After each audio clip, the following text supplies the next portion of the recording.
بسم اللہ الرحمن الرحیم الحمدللہ رب العالمین والصلاة والسلام علی سید الاولین و سید الآخرین وعلی آلہ و اصحابہ و اہل بیتہ اجمعین۔ گرامی قدر ناظرین، اہل سنت کے اوپر الزام لگایا جا رہا ہے کہ ہم اہل سنت انتہا پسند لوگ ہیں، حقیقت کو بالکل جھٹلاتے ہیں۔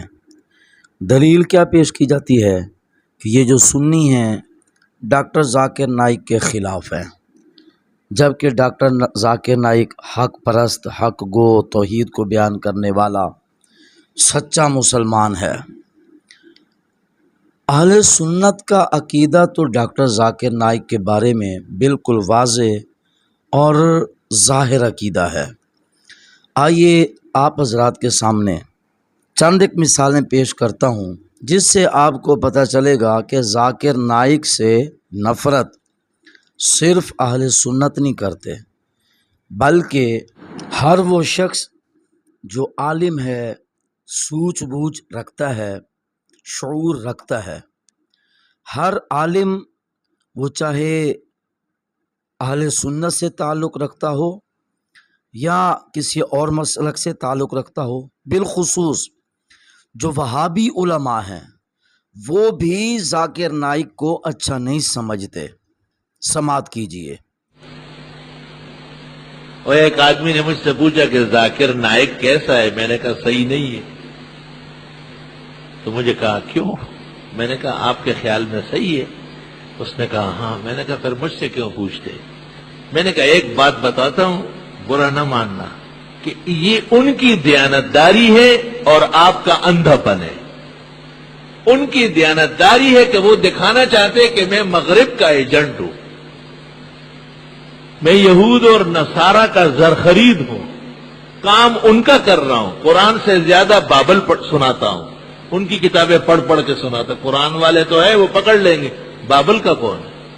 یہ گرامی قدر سامعین ناظرین، یہ تھے مسلک کے دیوبند کے نامور عالم، ان کے مسلک کے بہت بڑے شیخ الحدیث اور مفتی ظفر ولی خان صاحب، جو مسلک کے دیوبند میں ایک سند کی حیثیت رکھتے ہیں۔ میں حیران ہوں ان دیوبندیوں پر کہ جو خود کو دیوبندی بھی کہتے ہیں اور مفتی ظفر ولی کو حق پہ بھی کہتے ہیں، اور پھر بھی وہ ذاکر نائک کے پجاری بنے ہوئے ہیں۔ کچھ خدا کا خوف کرو، نہ خوف خدا نہ شرم نبی، یہ بھی نہیں اور وہ بھی نہیں۔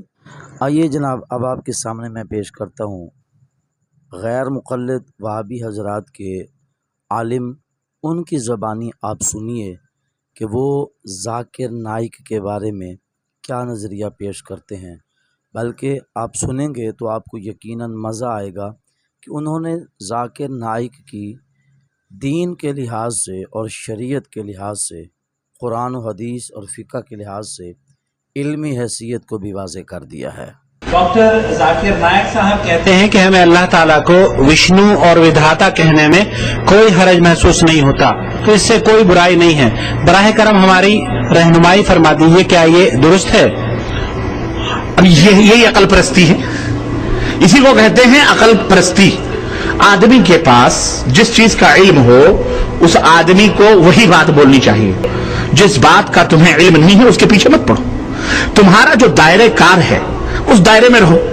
ایک مزدور کا کام مزدوری ہو، وہ مزدوری کے بارے میں بتائیے۔ ایک ڈاکٹر کا کام انجینئر نہیں کر سکتا، نہ ایک انجینئر کا کام ڈاکٹر کر سکتا ہے کہ نہیں؟